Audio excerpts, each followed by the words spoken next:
ভারতের বিএসএফ এর কি কোনো লজ্জা নেই? প্রতিদিনই তাদের পুশিনের চেষ্টা ভেস্তে দিচ্ছে বিজিবি। বারবার ব্যর্থ হচ্ছে, অপমানও সইতে হচ্ছে বিএসএফ কে।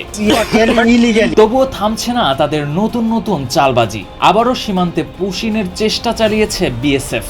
সিলেট, লালমনিরহাট, নওগাঁ, চাঁপাইনবাবগঞ্জ ও পঞ্চগড়ের বিভিন্ন সীমান্ত দিয়ে অর্ধশতাধিক মানুষকে বাংলাদেশে ঠেলে পাঠানোর চেষ্টা করা হয়। তবে প্রতিবারের মতো এবারও কঠোর অবস্থান নেয় বিজিবি। সীমান্তে কড়া নজরদারি ও টহলের কারণে কোনো প্রচেষ্টায় সফল হয়নি। কোথাও কাউকে অনুপ্রবেশ করতে দেয়নি বাংলাদেশ সীমান্তরক্ষী বাহিনী।